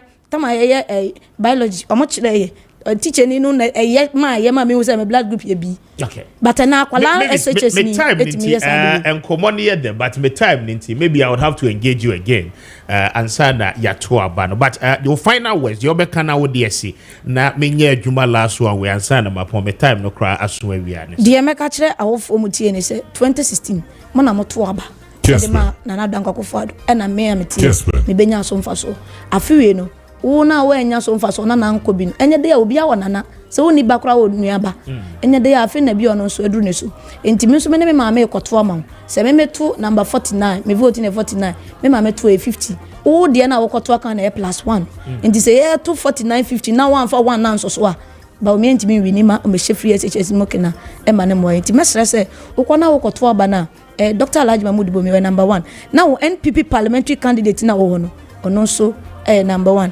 mama fa akonya yisu na menchia me TikTok fo mutie na me boss honorable Posa Ben na Ofurukrom parliamentary candidate Mr. Michael Kosiedu and Dennis Miracles Abuaji medas omunyi na afro oh me no mo di djuma okay medas why FSC Mavis Rebecca sir I'm grateful for your time and I thank you so much for coming Kessben medas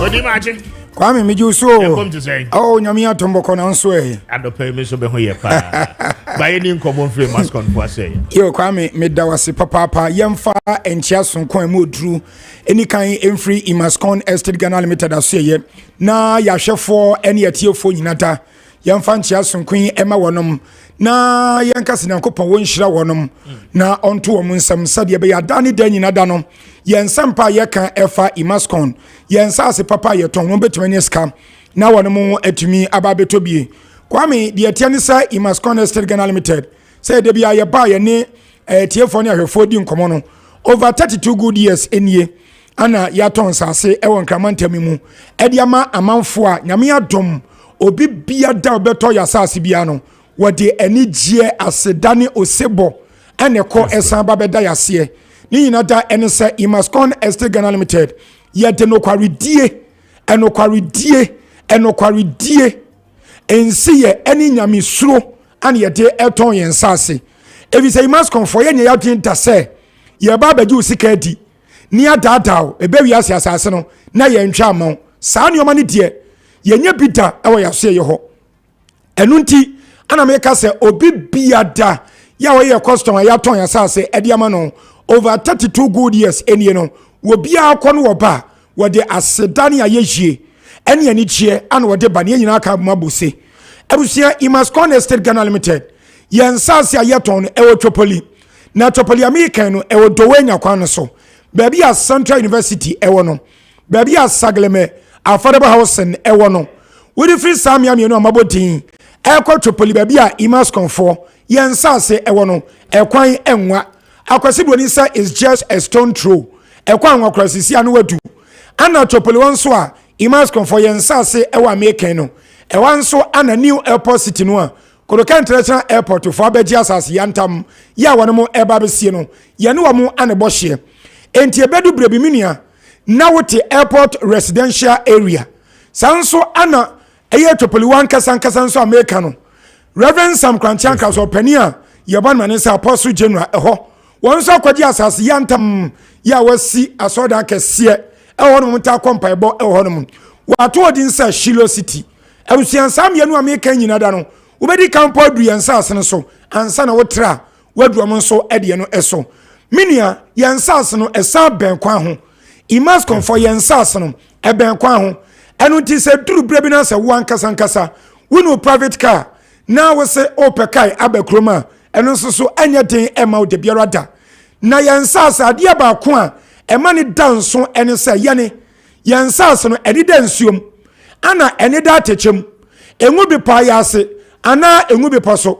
no akase bia ensuo to a ebeyira fawo ana ensuo to te a edi atete beba ofie ana ensuo mpoto na eyiri a enem se bia wodan no e wo be pa ya sente be pia atete ene efi dia brota bi ana engu be paso no akase mfama fanso a ebetu dan so ebubu dan agu dabi imaskon Esther Ganal metadi ensase a ya bon daru a ye ton ya meka se ewo topolinum ewo no mete se desert so eda so prada da ewo te se park so won ansa na airport for beji asase bi esa asase we de ye kwa kwesi ni new airport city wono no na wono anya bi poso na wono anya nsuonsuo mu na wono anya ateche eye bia eda so flat won sa ne yensa ase no esitia no nti ana me ka twa say maskon se woto ya asase e bedu brebi no nanam si ya ben airport city nti na wote airport residential area ya say to ebura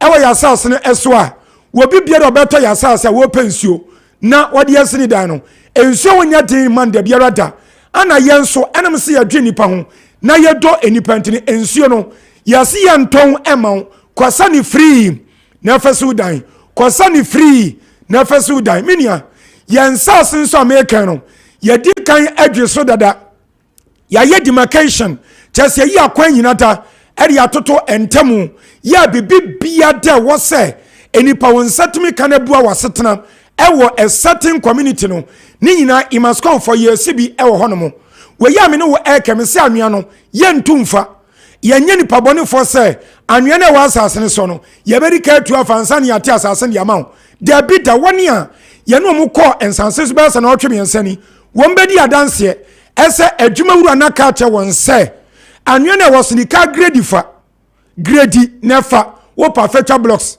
wo fa blocks no wo penso a empofa plaster chese ye nipa bia ye dwini nipa ho ye do nipa na ye bu nipa awusa di ka gie no masi ye wi a me the prices na todwa na me dia ma na dia kan so me de aka ho ye no ma edi kan no eye 0553 0553 840 646 0553 840 646 and 0553 838 730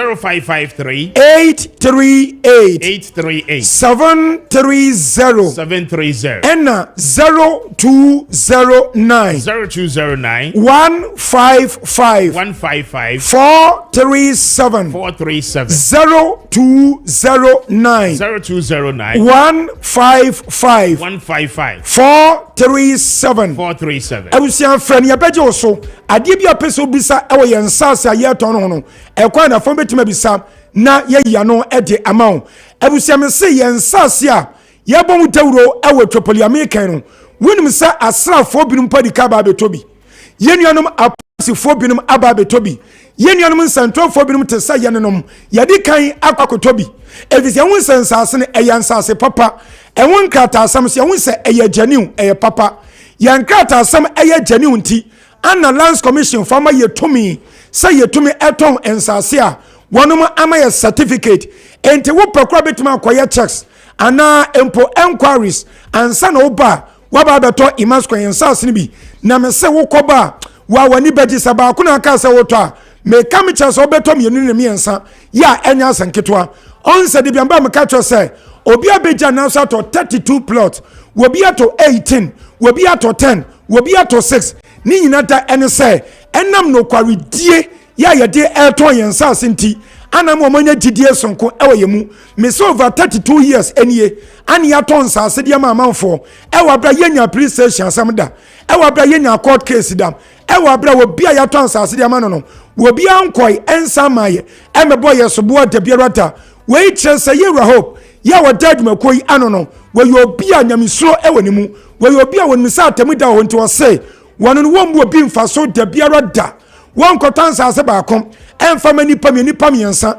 ebewi asa ne yekum ye ho won tansa ase ema langard megina wo so emekun de biarada ni nan se eye no kwaredie entia yensa sa ye toni a mesi awotopoli wo greater Accra region hanom no enkane na one plot no na eye 30,000 Ghana cedis nanso enam no kasem ya teso every 30,000 cedis no e dey about 20,000 Ghana cedis 20,000 Ghana cedis sanso na sawo per half plot enu si ebetwa e dey amount half plot enkane no na eye 15,000 cedis nanso enam no kase ya teso e dey about 10,000 Ghana cedis 10,000 Ghana cedis na enom ana sa one plot sense half plot yes the kind ebetia 5,000 eto asem what the 5,000 eto asem ni nyina ye kwa asase so ni akwato de amount no asase se udan ewo so na one plot no a what the kind of 5,000 eto asem no on se ebeka 15,000 yes same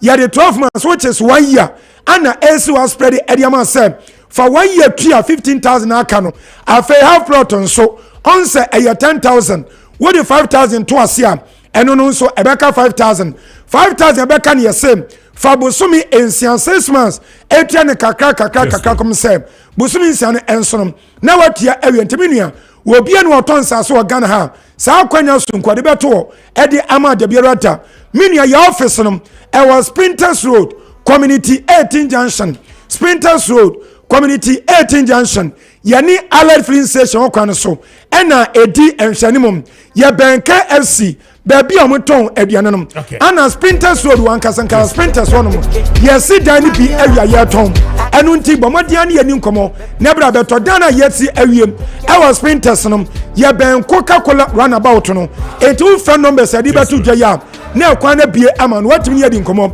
sasa na opatom anempo edana yesi awie no ana pesa otane ne wadi nkomo kan say yesan esi adan etu to sasa wia wo betimi de ahye nsa ne yesi edi amount ebise binuma yesa ama kakam ne yesi da na wia ye bebo so edi amount tabusia bomadian fra yen e was 0553 840 646 0553 840 646 and 0553 838 730 0553 838 730 and 0209 155 437 0209 155 437 Imascon Estate Canal Limited and Sase Papa Fie and Adam Papa Fie no brother Toby na da chemo from mo so mo say uru sikari nam another road race. Somebody will say happy birthday to you. A champoma Hannah, aka Lady Posh. I don't pay Papa Kwame Appiah sir. Yeah, wish you a very big happy birthday and a big one to you. A champoma Hannah, Lady Posh. It's a big one. Ayoko watching. Happy birthday to you. It's your day. I don't pay celebrate you a grand style. I wish you the best of your new age. I mean, ensure now when you're facing. We need to Kwame Appiah Kubi. May the West, God bless you so much. Not wanting anymore and trail. I don't tell me any of We'll be back here once again. So Joe comes up next. When the mid production, no air to us. So good morning.